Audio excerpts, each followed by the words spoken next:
Hey, Steve, I got two for you. Just first game with Kevin and Kyrie together in a while, and you had 67 from them. So what can you say about their performance tonight? Yeah, pretty typical of those two. Efficient, explosive scores. I thought they did a good job playing off each other and keeping the thing moving and us playing as a team. And I thought there was a pretty good flow out there for the most part. And then just before that run in the second quarter, I mean, Phoenix was pretty in control of the game. Just where do you think they were giving you guys the most trouble, whether it was Ayton, some of the switches, et cetera? Yeah, I mean, more than anything, Ayton had 7 or 8 offensive rebounds in the first half. And, that hurt us.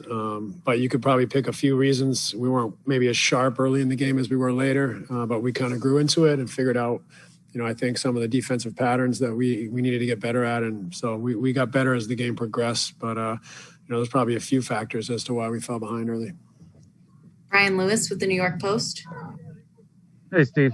This is twofold. I mean, you mentioned Kyrie and KD it's a typical performance, but I mean, KD had been out hurt for a week. And Kyrie, I think it's fasting and coming off of 4 and 19. Are you surprised that they can be as efficient as they were tonight, all things considered, or has that ceased to surprise you at this point? Yeah, no, I mean, that's. I think it's more normal that they're efficient like that than otherwise. I think, Kevin's shown that his scoring doesn't seem to get affected by a long layoff, whether it was coming off the Achilles or coming off the hamstring. Seems to come right back, in his rhythm and timing are excellent. So, I mean, it's very impressive for sure. I don't want to diminish how special they are, but, it's more the norm than I think the extraordinary for those two. And then the second part was you had said before the game you didn't anticipate Kevin playing 30. Granted, he only played 28. But, I mean, is part of that just an admission that some minutes are a heavier load than others, and the way he was playing, this wasn't a heavy load, or did something change in there? I think from the time I talked to you, I finally talked to performance, and we came up with a 28 minutes, and that's kind of what we stuck to. Greg Logan with Newsday. And on that playing time situation, I mean, he played 20 out of 24 in the second half. So do you anticipate kind of a pattern like that going forward for a little while until he gets everything completely under him?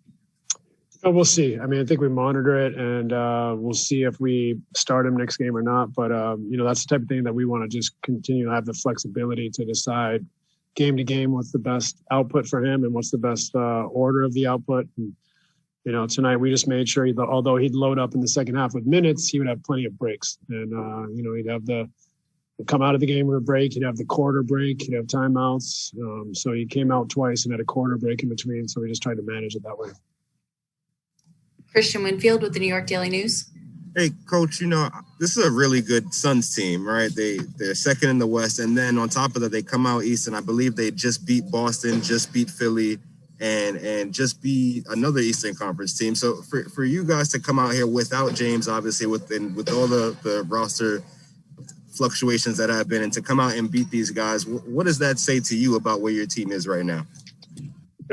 Really, it just I look at it as where we are today, and today we performed. We could have been better defensively, but a lot of good stretches. We created separation with our defense, and offensively we were able to score. And so, tonight it was good. Lots to build on, lots of positives. But for me, it's never this is where we are. It's where we going, and so.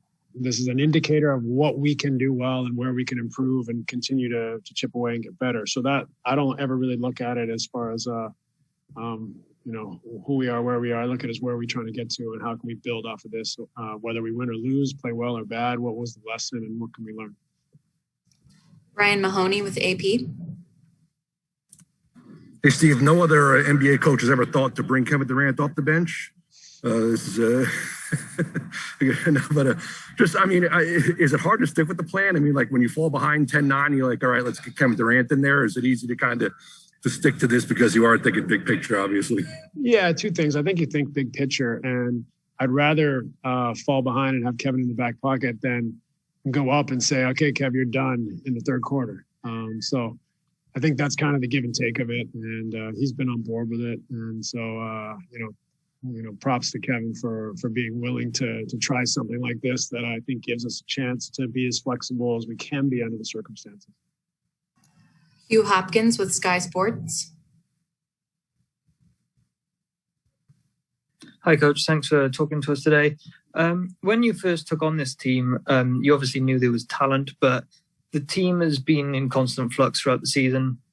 But throughout all the injuries and changes in the roster, you've managed to be one of the more efficient teams from 3-point. And all the best teams this season across the league seem to be really good 3-point shooting teams. So when you were constructing the offense at the start of the year, how much emphasis did you want to put on the 3-ball, regardless of who was in the lineup? Well, the game is dependent on threes nowadays. As you said, the top teams all shoot threes well. For us, I'd like us to shoot more threes, frankly, but we have some terrific mid-range shooters. And so, I think there's something to be said for having the freedom for those top players to take mid-range shots, because I think it puts pressure on the defense and that they're not just guarding the 3-point line and the basket. They have to guard all three levels. So, while I'd like us to shoot more threes, we're efficient from three, and we have guys that can really make you pay in the mid-range, which makes them have to cover the whole court. So I think there's some benefits to it, even if analytically it's not as beneficial. I think when you look at the whole picture, there's some positives. Thanks so much, Coach. We appreciate it. Thanks. Good night, everybody.